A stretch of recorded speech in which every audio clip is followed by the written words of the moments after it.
como yo en él, ¿qué dice? ¿Dará mucho? ¿Se acuerdan lo que vimos ya acerca de esto? El Señor poda para que den aún más fruto. Separados de mí, no pueden ustedes hacer nada. Verso 7, me voy al verso 7. Si permanecen en mí y mis palabras permanecen en ustedes, esto me encanta. Pidan lo que quieran. ¿A cuánto les gusta eso? Pidan lo que quieran. Si permanecen en mí, dice el Señor Jesús, son palabras de Cristo, y mis palabras permanecen en ustedes, pidan lo que quieran. Así como el genio de la lámpara maravillosa, ¿verdad? La gran diferencia abismal, universal, eternal entre Dios y el genio de la lámpara maravillosa es que el genio de la lámpara maravillosa solamente le da 3 deseos. Y Dios no. Dice, pidan lo que quieran. Él no está diciendo, pide 3 deseos. Dice el Señor, pidan lo que quieran, sin límite alguno. Lo que se te venga a la cabeza, pide al Señor, quiero una cara así bien refinadita, así, que el Señor me quite las arrugas que me están ya, ya me quitaron hasta el sueño, las arrugas, las ojeras, que me cambie la nariz, que me ponga una nariz así como la de Michael Jackson, así, ay, no, que me haga más alto, que me baje la panza, y bueno, sueños y sueños, ¿no? Pero es interesante, me gusta esto lo que el Señor está diciendo, no es Juan, es el Señor Jesús el que dijo esas palabras, pidan lo que quieran y ahí todavía remata el asunto, se les concederá. ¿A cuánto les gusta o quieren que las peticiones se les concedan, sus deseos? Amén. Porque prácticamente lo que está diciendo el Señor aquí es que son deseos, pidan sus deseos. Eso es lo que está diciendo el Señor, pidan sus deseos y se les concederán. Yo no sé cuántos de los muchachos quedaron aquí y que salieron, se fue casi media iglesia ahorita. Pero si buscas a la novia predilecta, mira lo que Dios te dice. Si permaneces en Él y si las palabras de Él permanecen en ti, pide lo que quieras. Tienes el sueño de la novia predilecta, pídela y Dios te la va a dar. Dios te va a conceder tu deseo. Dios te va a conceder tu sueño. Igualmente las niñas, las muchachas. Si buscas el príncipe azul, pero aquel que no esté convertido en una bestia,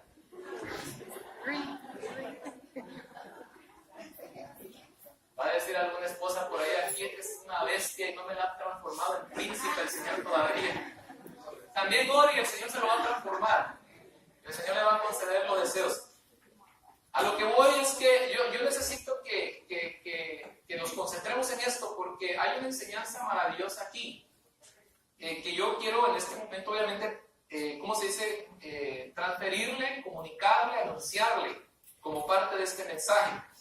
El subtema de este mensaje o de la continuidad del mensaje que estamos viendo, el estilo del discípulo, es permanecer en Cristo para que Cristo permanezca en nosotros. Interesante declaración.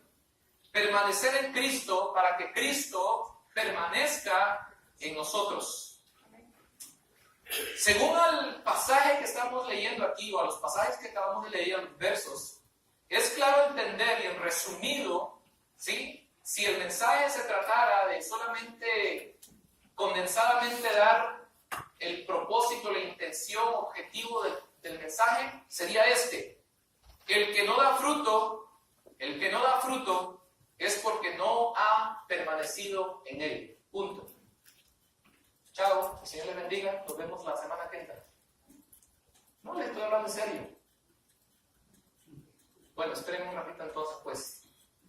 Miren, Jesús, de una forma implícita o más bien iliteral, implícita y literal. ¿Sí me explico con este término implícito? ¿Saben? ¿Entendemos lo que es algo implícito? ¿No? De una forma implícita. Estoy hablando de que, voy a hablar acerca de que este mensaje que Jesús está dando en estos versos, desde el capítulo 1, desde el verso 1, capítulo 15, hasta que termina el capítulo 15 de Juan, Jesús está hablando de una forma implícita, está insistiendo, está refiriéndose una y otra vez en la importancia de este aspecto de la vida del discípulo, implícita y literalmente, permanecer en él, permanecer en él. Implícitamente, sin que usted se haya dado cuenta, cuando empezamos el mensaje, el Señor Jesús está hablando de esto, permanecer en él, permanecer en él, permanecer en él. Algo implícito es algo que no necesariamente va a escuchar usted el término literal. Permanecer en él es el término literal. ¿Sí me explico? Implícitamente es tratar esa misma palabra de muchas maneras, sin necesidad de tocar el término literal. No sé si me di a entender. Más o menos. Y ahorita, bueno, para no quitar o tomarme tiempo, ahorita van a entender la forma implícita que les estoy diciendo. Permanecer en él, permanecer en él. Este permanecer en él, la intención de Jesús es que llegue a ser algo natural a cualquier principio de la creación. Pónganme cuidado con esto. Que llegue a ser parte de nuestra vida como cualquier principio de la creación natural que vemos alrededor. Hay leyes, hemos dicho, ¿verdad? En la naturaleza, hay principios en la naturaleza que no pueden violar ciertos principios uno al otro, porque si se violan, entonces caos tendríamos en el planeta. Incluso los fenómenos naturales que están fuera de lugar son precisamente consecuencia de ese desajuste a esos principios divinos que Dios ha establecido. La causa del pecado, la causa de la maldad del hombre ha hecho que estos principios naturales que gobiernan esta creación se están desajustando. ¿Y qué está pasando? Tenemos un caos terrible. Tenemos un caos, tenemos cataclismos, tenemos terremotos, tenemos huracanes desenfrenados y de grados que jamás se han visto en la historia de la humanidad desde que se registran los huracanes. Los tornados, mire, el otro día estaba viendo unas noticias ahí, que pegó un tornado ahí, creo que por ahí por Toluca, creo que había pegado un tornado ahí en México. La gente estaba aterrada de ver un tornado, jamás había pegado un tornado ahí. Y allá fue y les pegó un tornado, hizo un desastre y medio porque la gente no está preparada para eso. ¿Sí me doy a entender? Entonces, así como esas leyes físicas naturales que se sujetan a esos principios, el Señor también desea en su corazón que los discípulos de Él, su pueblo, venga a hacer esto parte natural, un principio divino en nuestras vidas. Así de importante es para el Señor y aún más para nosotros. ¿No creen? Ahora, miren, amados hermanos, no podemos divorciar el resultado de su proceso de ecuación. No podemos divorciar, vuelvo a repetir, el resultado de su proceso de ecuación. ¿A qué me refiero con eso? Usted no puede dar un resultado sin antes haber sumado dos cifras. Usted no puede dar un resultado de dos números o de una cifra sin haber multiplicado. Usted no puede decir 1344 es el resultado de ¿qué?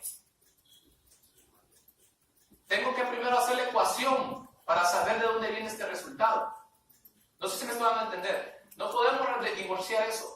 Lo mismo tampoco podemos divorciar el resultado del proceso que Dios quiere hacer con nosotros. No podemos dar fruto si no contemplamos primero, si no realizamos primero en nuestra vida que somos ramas del árbol verdadero. No sé si me va siguiendo el asunto aquí. A lo que voy es, hay muchos que pueden, según estar dando resultados.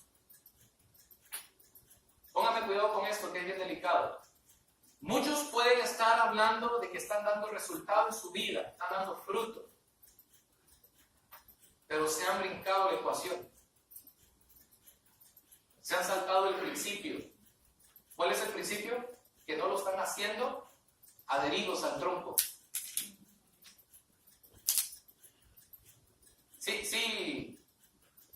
Sí empata, sí tiene sentido lo que estoy tratando de decir. Amén. Entonces, la obligación de todo discípulo de Cristo es estar adheridos al tronco. Amén. La obligación, pongan cuidado, porque Jesús cuando trata este asunto no está diciendo, otra vez, perdón, estoy repitiendo algo del principio. Jesús no está diciendo si quieres. Jesús no está diciendo si puedes, adhiérete al tronco. Jesús está dando una orden, es un imperativo. Toda rama que no da fruto es cortada. Así de sencillo. ¿Sí me explico? Y lo que acabamos de leer, que aquel que no permanece en Cristo, el que no permanece en Él, que es el tronco de la vid, no puede hacer nada. Y si lo hace, es como nada hiciera. Eso es lo que yo prácticamente entiendo. Porque otra vez podemos hacer algo, pero es como que no estamos haciendo nada. Queda en el olvido lo que usted y yo hacemos. Jesús, el Señor nunca lo va a traer a memoria. Y cuando dice, ¿se recuerdan cuando dicen que se presentarán algunos y le dirán, Señor, Señor, en tu nombre hice esto, en tu nombre hice el otro, en tu nombre hice acá, en tu nombre hice allá? Y el Señor le va a decir, ¿qué onda contigo si yo nunca te conocí? Apártate de mí, hacedor de maldad. Usha, chusma. No, eso no lo dice la Biblia, pero así es como nos vamos a sentir. ¿No cree que así se va a sentir alguien cuando el Señor lo desprecie? Así como ahora muchos están despreciando al Señor. El Señor lo dijo, todo el que se avergüence delante de los hombres de mí, dice, yo me avergonzaré delante de mi Padre de ellos. ¿Cómo se va a sentir uno? Como una chusma. Entonces es una obligación, hermanos, como hijos de Dios, estar adheridos al tronco. Necesitamos asegurarnos de esto. Asegúrese en su vida que usted está adherido al tronco verdadero, porque de lo contrario todo es falsedad. Por bueno que sea, hermanos, mire, por bueno que usted haga algo, todas las obras buenas que nosotros podamos imaginar las podemos hacer, pero si no estamos adheridos a este principio, si no estamos sujetos a este principio, hermanos, delante de los ojos de Dios no son buenas, son de rebelión, ¿sabía? El miércoles vamos a hablar un poquito, para que no se lo pierdan. Yo traigo un videito por ahí muy interesante. Pero muchas veces las cosas que para nosotros son buenas, para el Señor son rebelión, son de rebeldía. Por eso es importante este principio. La exigencia del Señor Jesucristo es dar resultado. ¿Sí lo han notado, verdad? La exigencia de Jesús es dar resultado. Fíjense, ese es otro tema implícito, otro mensaje implícito de Jesús aquí en este pasaje. Porque en ningún momento el Señor dice resultado, debe de dar resultado, pero de una forma implícita lo está diciendo el Señor. El que no da fruto, hermanos, hay muchos mensajes, quiero decirles este principio, hay mucho mensaje en la Escritura que no está literal, está implícita. ¿Cómo es que puedo darme cuenta de cierto tema que está hablando el Señor? A través del discernimiento de su Espíritu Santo. Si no tenemos el discernimiento de su Espíritu, usted no va a entender lo que el Señor está tratando de decir. Amén, hermanos. Algunos se van a asustar, pero qué bueno que se asusten para que nos demos cuenta de qué es lo que necesitamos en nuestra vida para poder interpretar la Escritura. Por eso es que hay mucha falsa interpretación de las Escrituras, porque no hay discernimiento de la Escritura. ¿Sí me explico, hermanos?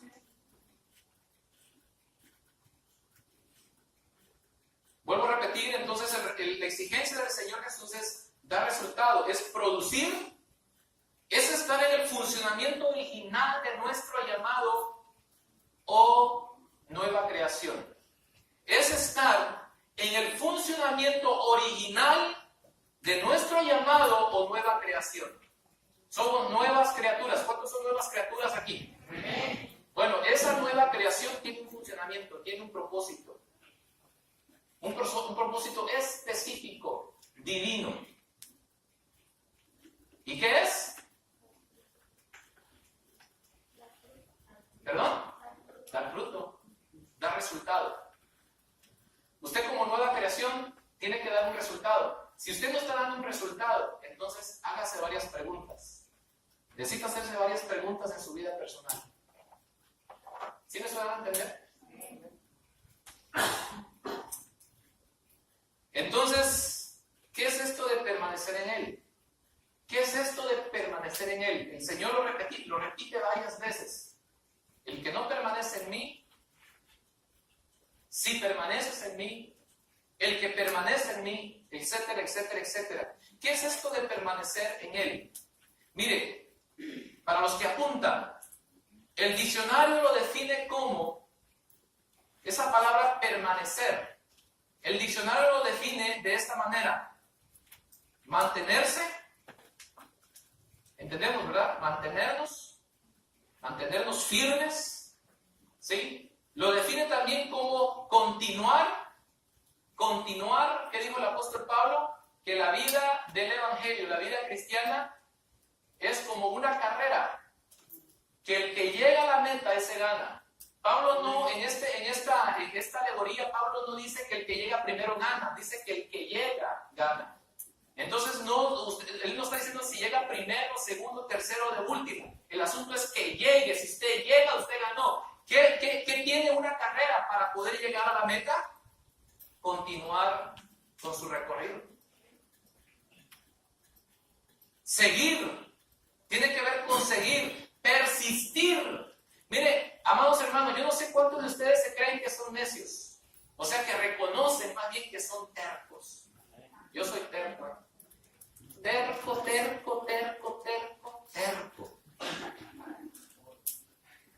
¿Perdón? Orgullosamente terco. Terco jarocho. Yo soy jarocho.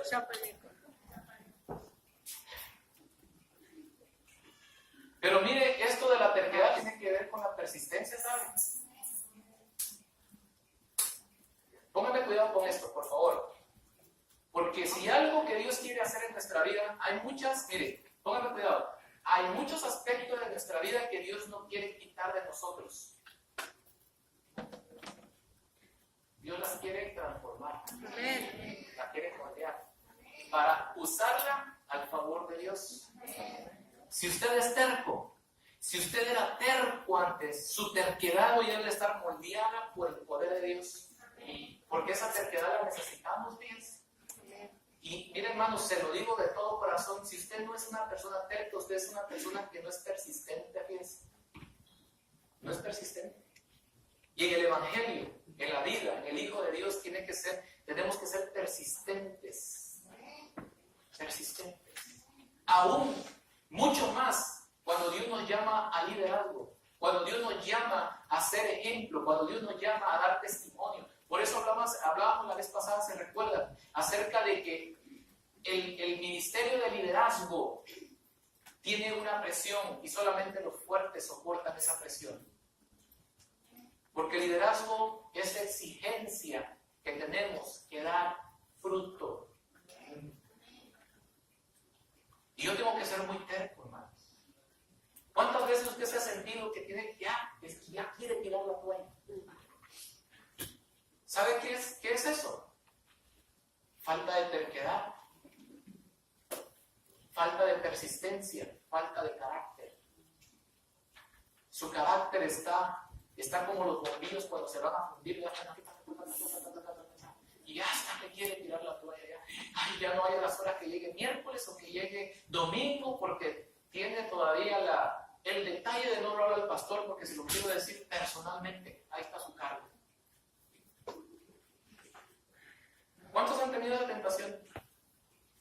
¡Ay, qué santos ustedes, hermano! Gloria al Señor. Pero déjenme decirle que yo he tenido muchas veces esa tentación de ir a entregar mi cargo al superintendente, hermano. Se lo digo de toda honestidad.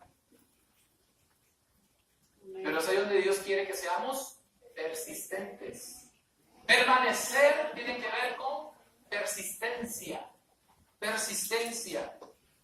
Durar. Durar, no de ser duros, sino durar, de ser longevos. Durar.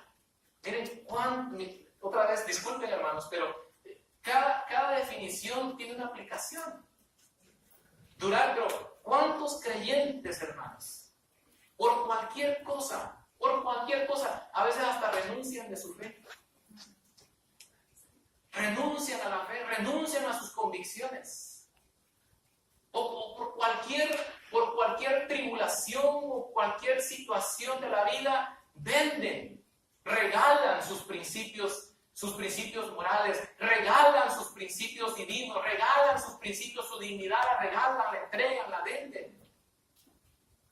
No sé si me acaban de entender, hermanos. Permanecer en Él tiene que ver con durar, ser duraderos, perpetuos. ¿Saben qué es perpetuo también, verdad? Sería casi sinónimo de durar, perpetuo, largo, tiempo. Resistir, ser resistentes. Ser resistentes. Mire, el Señor Jesús se lo advirtió en muchas ocasiones a sus discípulos. Se los dijo. Las zorras tienen cuevas. Tienen donde dormir. Dice, las aves de los cielos tienen sus nidos. Tienen donde ir. Pero el Hijo del Hombre no tiene ni dónde poner la cabeza para dormir. O sea, en palabras vulgares, es como lo que a veces decimos, no tenía de dónde caer muerto. Jesús se los advirtió en muchas ocasiones. Así literalmente como se lo estoy diciendo y de muchas otras maneras. O sea, lo mismo de una forma implícita. Pero Él se los advirtió. Pero la enseñanza de Jesús era que en medio de eso debemos de resistir. Debemos ser resistentes a cualquier circunstancia. Me viene a la cabeza ahorita Jesús, el hijo de la hermana Rosalba. Ella daba su testimonio, ¿verdad? Un miércoles de estos, cómo está ella, cómo se dice, resintiendo de que su hijo se haya ido y que lo tengan incomunicado allá el ejército. Y yo le decía a la hermana, a su hijo lo están formando. Y uno de los objetivos del ejército es que el soldado sea un soldado resistente. Porque el fragor de la batalla, hermanos, no es para débiles, es para soldados resistentes. El fragor de la batalla espiritual no es para cobardes ni débiles, es para hombres y mujeres resistentes en Cristo Jesús. El ser hijo de Dios, el ser discípulo de Cristo demanda resistencia. Por eso otra vez, el que permanece en mí y permanece en mi palabra, tiene mucha responsabilidad de permanecer en la palabra del Señor, hermanos. Tiene que ver también esta palabra permanecer. Miren cuántas llevamos ya. ¿Cuántas, por los que están apuntando, cuántas llevamos? Nadie me está apuntando.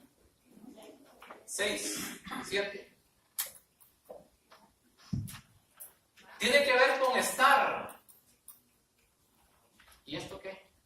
Estar. Cuando usted iba a la escuela, yo no sé si ahora lo hacen en la escuela, pero en aquel entonces, a las 8 de la mañana en puntito, el maestro estaba pasando lista. Gil Salinas, presente.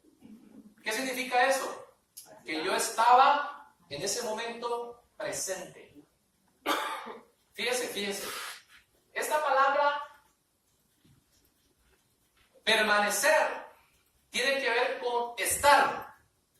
Muchas veces el Señor pasa lista y muchos están ausentes.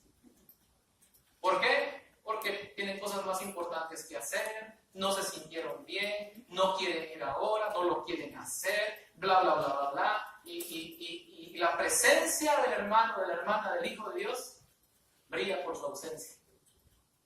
Entonces tiene que ver con estar siempre dispuestos y presentes para el servicio del Señor.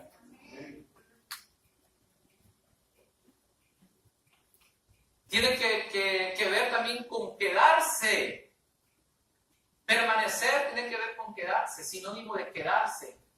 ¿Se recuerdan cuando llegaron a traer a Jesús para arrestarlo? Dice que ni Juan se quedó parado ahí. ¿Qué hizo? Aquí corrió, que aquí quedó. Permanecer tiene que ver con quedarse.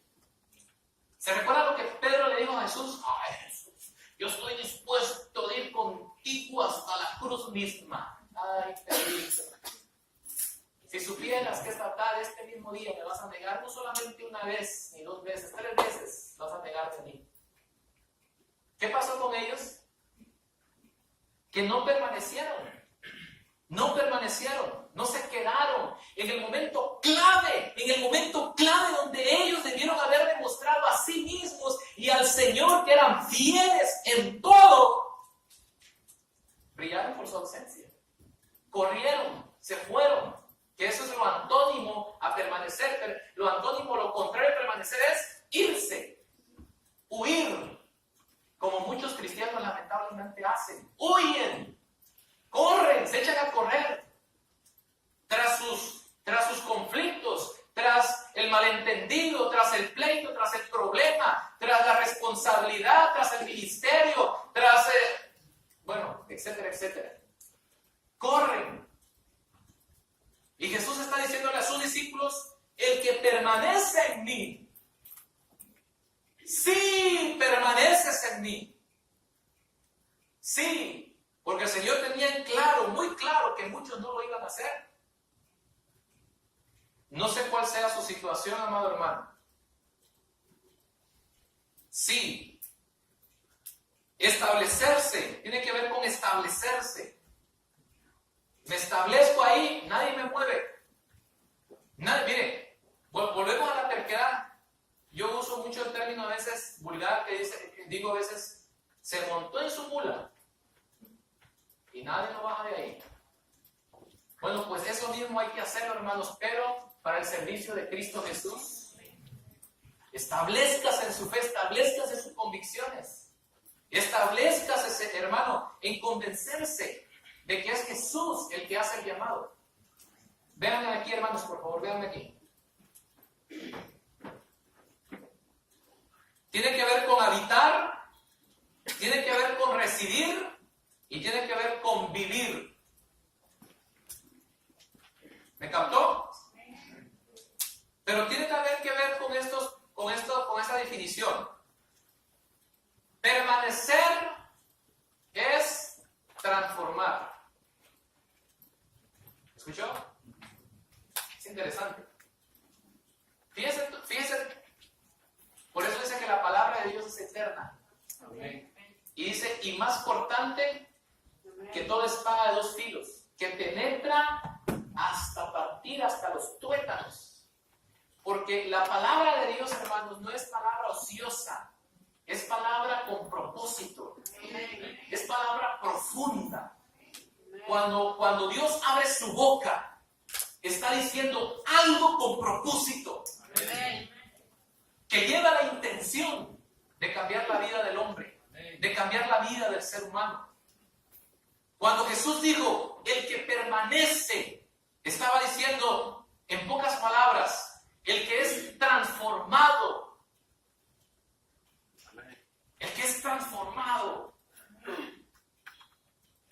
El que la palabra lo transforma.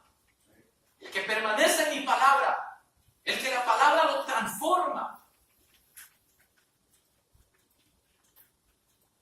Tiene que ver también con metamorfosear. Metamorfosear o metamorfosearse, de la palabra metaforsis. ¿Sabe qué es una metaforsis?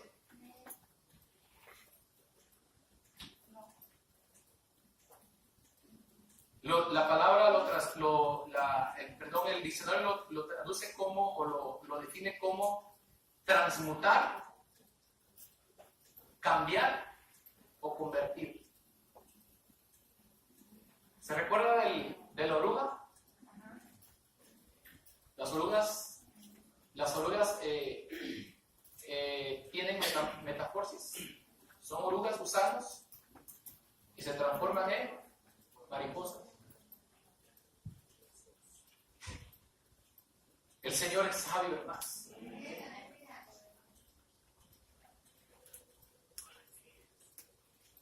Sí,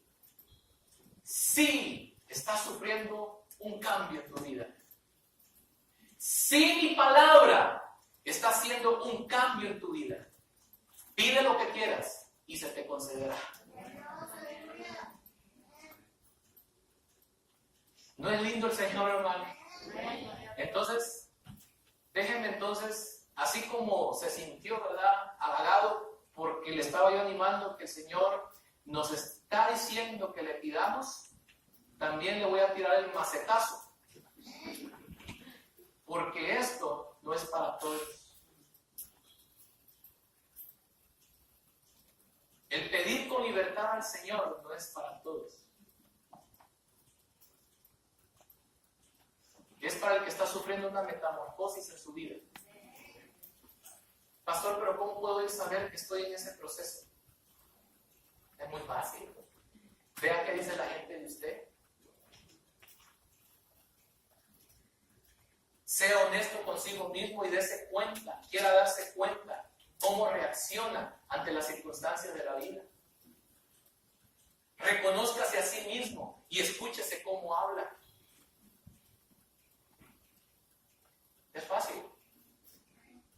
Es fácil. Ahorita que digo vea lo que dice la gente de usted. Hay ¿cómo podría decirlo? Hay un argumento que nosotros usamos muchas veces para excusarnos y reconocer nuestra condición. ¿Ha escuchado la palabra o el término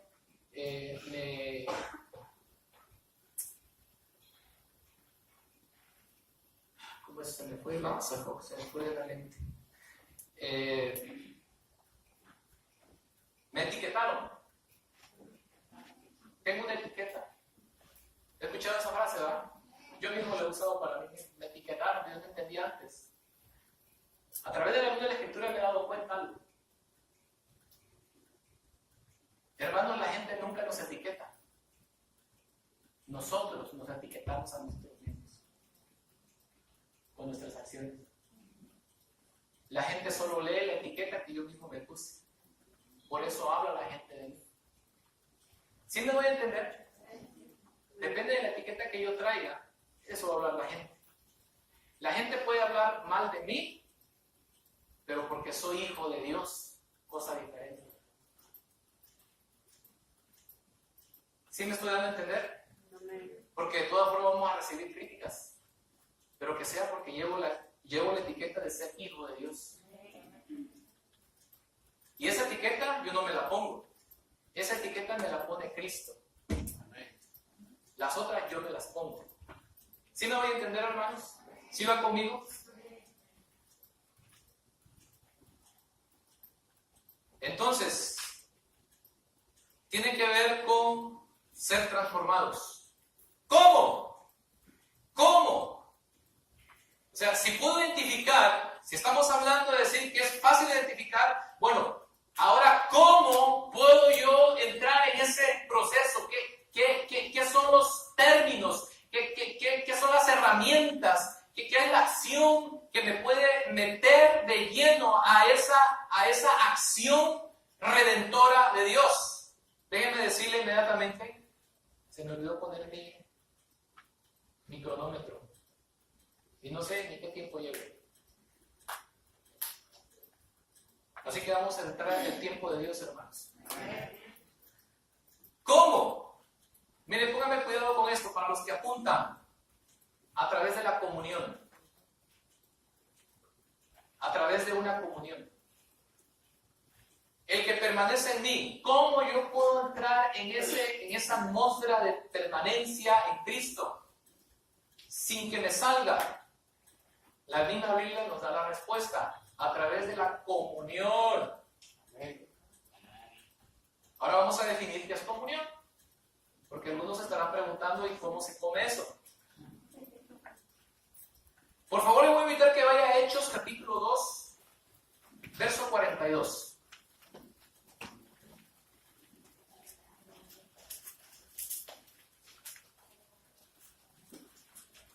Y aquí estamos entrando de una forma implícita a la expresión permanecer en él. ¿Ok? Hechos capítulo 2, verso 42.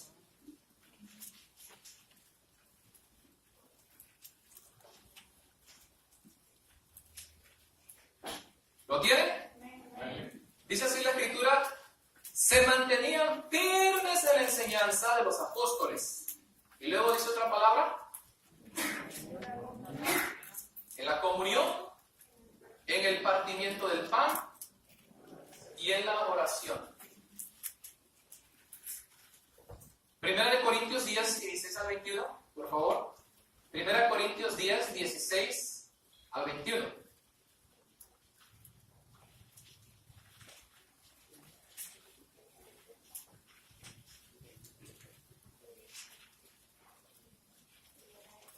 Primera Corintios 10, 16 al 21.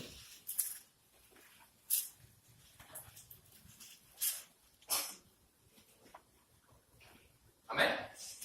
Dice la escritura, el apóstol Pablo: esa copa de bendición por la cual damos gracias no significa que entramos en comunión con la sangre de Cristo.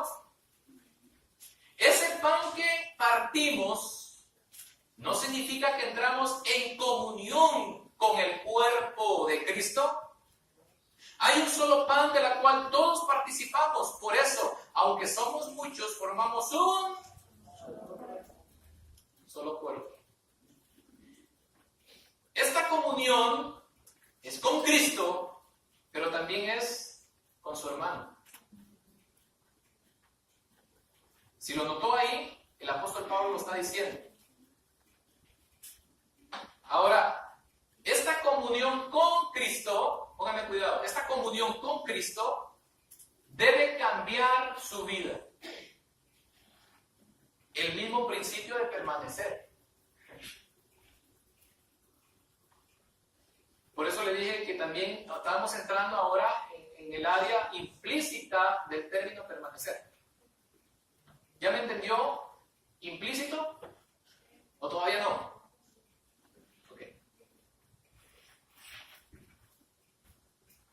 Voy a definir la palabra comunión. Esta palabra se define como comunicación. Pongan cuidado, y para los que ya tienen algún tiempo en el Evangelio, vaya relacionándola con todos los principios que hemos aprendido durante todos estos años. Y si usted es una persona que nos visita, que no tiene mucho conocimiento de la Escritura, sean puntos que usted va aprendiendo y poniendo en su lista de conocimiento para la edificación de su vida, el crecimiento espiritual, estas definiciones. Comunión significa comunicación. Comunicación. ¿Qué es el fundamento básico de una relación? Comunicación. Significa entonces que ese principio también cae en los matrimonios. El esposo y la esposa deben tener comunión. Deben tener una comunión. Y nos vamos a dar cuenta que esta palabra, hermanos, no es una palabra cualquiera. Es una palabra profunda, delicada. Lo voy a definir así. Esta palabra es como un pétalo de rosa. Así como su esposa que está a su lado y la mía que está allá detrás de aquel sonido. Para que veamos la delicadeza de esta palabra que es usada en la Escritura, comunión. En griego es la palabra koinonia. Koinonia. Y ahí fue traducida, koinonia. Y tiene muchas ramificaciones esta palabra que no las voy a dar ahorita porque no me quiero hacer bolas y no nos quiero hacer bolas tampoco. Pero les voy a dar lo básico. Entonces es comunicación. Relaciónela, comunicación. Yo me hago una pregunta a mí mismo. ¿Tuve comunicación con mi Señor esta semana? ¿La tuve? Me estoy haciendo yo. Usted pregúntese a sí mismo. No me haga así, no me haga así. No me gusta ver eso. Reflexione usted mismo. ¿Me comuniqué yo con mi Señor esta semana? 2. También se define como participación. Participación. El apóstol Pablo está diciendo, pongan cuidado, esa copa de bendición por la cual damos gracias, está hablando de la cena del Señor. Está hablando de la Santa Cena. Ahorita voy a hablar un poquito acerca de la Santa Cena. Está hablando de la Santa Cena. Esa copa de bendición por la cual damos gracias no significa que entramos en comunión con la sangre de Cristo. En comunión, o sea, en participación con la sangre de Cristo. Ese pan que partimos no significa que entramos en participación con el cuerpo de Cristo. El apóstol Pablo usó esta expresión muchas veces, esta declaración. Porque soy partícipe de los sufrimientos de Cristo. Yo necesito que ya vaya usted cuadrando en su mente, cuadrando en su imaginación, hacia dónde nos está queriendo llevar la Escritura. Permanecer en mí. Permanecer en mí. Para permanecer en Cristo, tengo que entablar una comunión con Cristo. Una comunión con Cristo implica que debo de ser una persona comunicativa, debo de comunicarme con mi Señor. Él dejó los medios de gracia con los que yo me puedo comunicar con Él. Yo corto esa línea con Cristo, estoy perdido. Pero también el Señor nos dejó la participación. Usted y yo debemos contemplar que somos partícipes de los sufrimientos de Cristo. ¿Qué significa eso? Hermanos, el Hijo de Dios tiene que sacrificar. Un cristiano que no sacrifica no es cristiano, solo de etiqueta. Pero es una etiqueta que no se la puso Jesús, se la puso él o ella. ¿Sí me doy a entender? Por eso que cuando nos ven, le dicen al hermano, este es un hipócrita. ¿Por qué? Porque lo menos que hay en su vida es originalidad. Porque no es Cristo el que está detrás de todo esto, sino yo mismo. ¿Sí va conmigo, hermanos? Yo sé que esto suena muy duro, pero la intención es que reflexionemos. Amén. Entonces participamos. La comunión tiene que ver con participación, tiene que ver con contribución. Contribuir a la causa de Cristo. Contribuir a la causa de Cristo. ¿Cómo empezamos el mensaje hace unas semanas atrás? Que el fruto es ¿qué? ¿Qué son los frutos? Las acciones de los santos. Las acciones. ¿No tiene que ver esto con acciones? ¿Se da cuenta cómo de una forma implícita el Señor viene hablando desde el verso 1 del capítulo 15, el mismo tema, el mismo propósito y la misma intención del Señor? La vida del cristiano no es pasiva, es activa. Amén. En todos los sentidos de su vida, en todos, interiores y exteriores. Porque esta contribución no solamente es externa, sino también interna.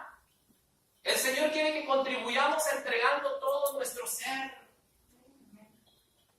para su causa. Todo lo que soy, mis debilidades, mis tentaciones, mi humanidad, mis errores, mis debilidades. El Señor tiene que le contribuya entregándose. La contribuir tiene que ver con dar, entregar. ¿O no? ¿Estoy mal? ¿Sí va conmigo, verdad? Fíjense qué profundo es esto. Tiene que ver con compañía. A ver, venga, mi amor, por favor.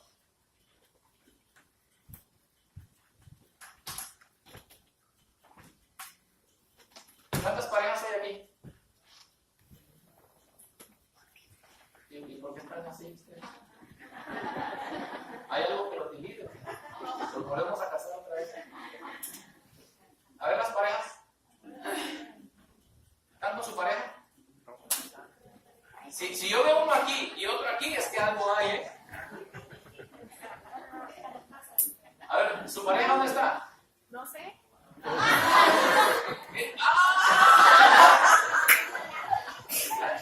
O se viene para acá o usted se va para allá, por favor. Queremos que sea caballero, pastor, que venga. Mire. A ver, necesito uno que vaya para que se venga para acá. Pónganse por favor ahí. ¿Ah? Es que es el varón. Venga, ¿quién más está por ahí desbalagado? ¿Su pareja dónde está? ¿Está sirviendo? Perfecto. Su pareja no vino, ¿verdad? ¿Su pareja dónde está, hermano? ¿No vino? Sí, está bien, doctor. A ver, ok.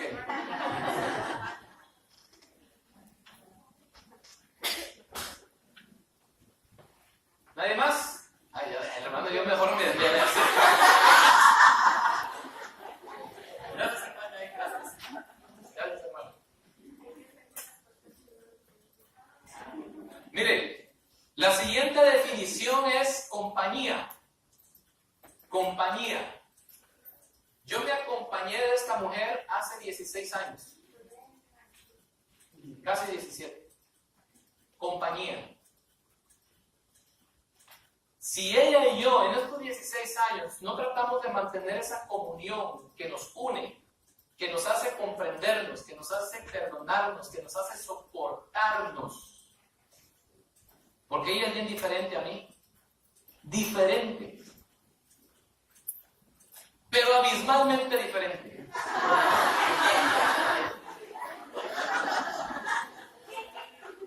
Fíjese, solo imagine, ella es de la frontera de Estados Unidos y México, y yo soy de la frontera Guatemala-México. Solo imaginen todo ese territorio de diferencia cultural, de gusto, de personalidad, etcétera, etcétera. Pero ¿qué es lo que nos ha mantenido juntos estos 16 años? ¿Qué es lo que ha mantenido que nuestra relación crezca y que nos sigamos amando y amándonos más? Y si pudiéramos llegar a tener hasta otro hijo, pero yo sé que no se puede ya.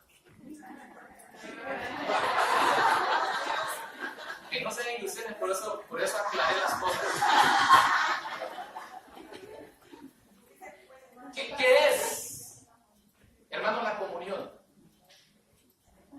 Ahora, la semana que entra vamos a hablar acerca de que la comunión, hermanos, tiene mucho que ver con el amor. Por eso le dije en un principio que esta palabra no es cualquier palabra, esta palabra es como un pétalo de rosa, es una palabra delicada que se puede romper fácilmente. La comunión con Cristo se puede romper fácilmente, al punto que usted ni cuenta se da. Hay muchos matrimonios que yo siempre he dicho, viven juntos pero separados. Duermen en la misma cama pero separados. Comen en la misma mesa pero separados. Porque es algo tan frágil, hermano. Gracias, hermano. Gracias, hermanos. Y ahí quédense, vamos a ver ahí. Ya. ¿Cuántos han estado a la orilla del mar en alguna ocasión? Que se ha metido al agua. Precisamente la otra vez hablaba con la secretaria que fueron a Florida y estuvieron en el mar. Yo me crié en la costa y hablamos acerca de la corriente. Yo no sé cuántos han experimentado, pero usted se metía al mar y cuando venía, ni se daba cuenta, cuando venía a ver ya no estaba aquí, estaba allá. La corriente ya lo había jalado y usted ni cuenta se había dado. Se dio cuenta porque el agua ya la traía aquí. Bueno, este asunto de la comunión se puede perder de la misma manera. La comunión entre dos personas se puede perder de la misma manera. Se puede romper. Y yo le voy a decir algo. Cuando el Señor dice, el que permanece en mí, el que permanece en mí, lo que está diciendo el Señor es que si no permanecemos en Él, esa comunión se rompe.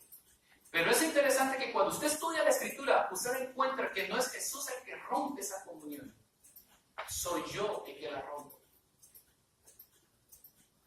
¿Por qué Jesús ya no puede permanecer?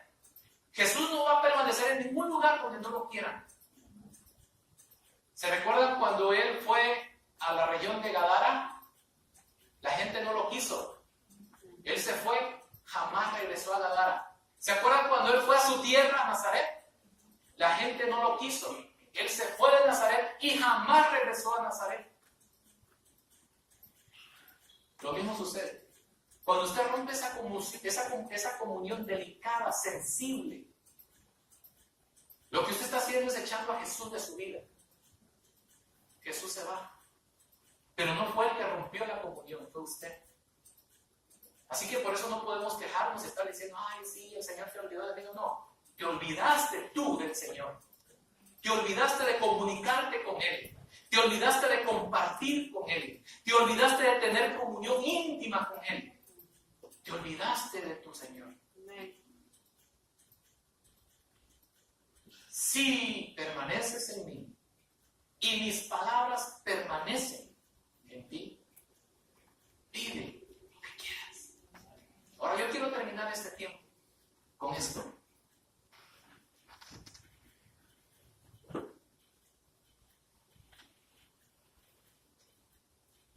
¿Qué es la seguridad de Dios que nos da, o la confianza de Dios que le da a Él, de dar la libertad a esas personas de pedir lo que quieran, sin que se equivoquen? Me llamó la atención esto, porque nosotros por tendencia somos egoístas empedernidos. Pero ¿qué es lo que le da la confianza al Señor de confiar en nosotros, de decirnos, pidan lo que quieran? Sí, tiene mucho que ver eso. Si hay una comunión, mire, yo le voy a, bueno, sin más rodeos, vaya a Primera de Reyes, capítulo 3. Ya para terminar, ya para dejarlo ir. Primera de Reyes 3.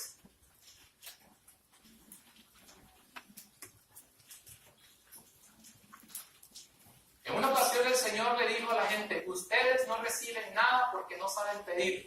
Y cuando piden, piden para sus propios deleites. Pero aquí el Señor nos da el permiso. Entonces, ¿qué es lo que hace el cambio? ¿Qué es lo que hace la diferencia? Vamos a ver.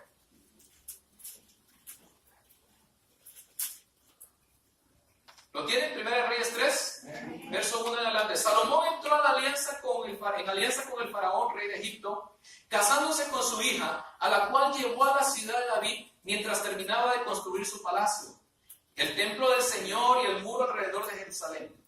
Como aún no se había construido un templo en honor del Señor, el pueblo seguía ofreciendo sacrificios en los santuarios paganos. Y me gusta lo que sigue. Salomón amaba al Señor y cumplía los ¿qué? Los decretos de su padre David. Sin embargo, también iba a los santuarios paganos para ofrecer sacrificios y quemar incienso. Como en Gabaón estaba el santuario pagano más importante, Salomón acostumbraba ir allá para ofrecer sacrificios. Allí ofreció 1000 holocaustos y allí mismo se le apareció el Señor en un sueño y le dijo: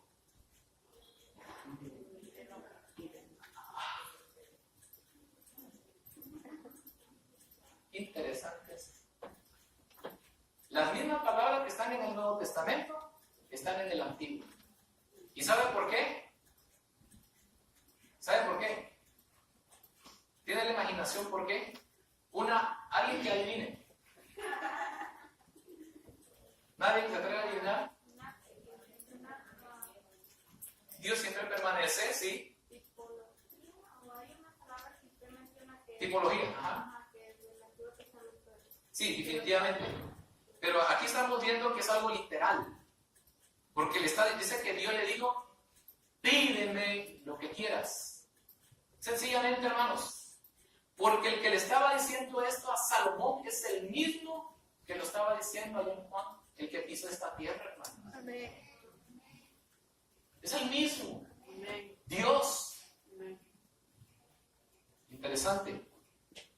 Ahora, también creo que esto es una prueba. Es una prueba por parte del Señor para ver qué vamos a pedir o qué hay dentro de nuestro corazón. Pídeme lo que quieras. Dios quiere ver qué hay en su corazón. Dios quiere ver a ver qué va a pedir. Sigamos leyendo. Salomón respondió: tú trataste con mucho amor a tu siervo David, mi padre, pues se condujo delante de ti con lealtad y justicia y con un corazón recto. Y como hoy se puede ver, has reafirmado tu gran amor al concederle que un hijo suyo le suceda en el trono. Ahora, Señor, mi Dios, me has hecho rey en lugar de mi padre David. No soy más que un muchacho. Mire, qué honesto fue Salomón. No soy más que un muchacho. Hoy los muchachos, hermanos, pues la canción. Casi que nosotros tenemos que caminar así, al lado de ellos, así, porque ellos tienen el egocentrismo bien elevado. Y mire, este hombre dice: solo soy un muchacho. ¿Dónde me quedé? Sí, nada más que mi Biblia no tiene números. Ok, no soy más que un muchacho y apenas sé cómo comportarme. Apenas sé cómo. ¿Qué muchacho dice eso hoy? Al que les toca decirlo son a los abuelos a veces. Pero mi abuela nos decía de una forma vulgar: no se sabe ni limpiar y ya quiere andar como novia. Con el perdón de la palabra, ¿verdad? Pero ese es el... Aquí está diciendo prácticamente de una forma elegante Salomón lo mismo. No sé ni cómo comportarme. Sin embargo, aquí me tienes. La disposición otra vez. ¿Se da cuenta? La disposición. Sin embargo, aquí me tienes, Señor. O sea, no hay pretexto, hermano, hermana, por favor, no hay pretexto. Delante de Dios no hay pretexto. Jeremías dijo: Señor, yo soy un muchacho. No digas que eres un muchacho, porque yo te voy a decir qué les vas a decir, así que te vas. Señor, es que yo no he ido a la escuela. No me digas que no has ido a la escuela, porque yo doy la sabiduría y el conocimiento, dice el Señor. Todo hasta que quieras, que tengas la disposición. ¿Quieres? ¿Sí o no? Punto. Con el Señor, hermanos, no vamos a negociar. Con Dios no se negocia, hermanos. O es sí o es no. Punto.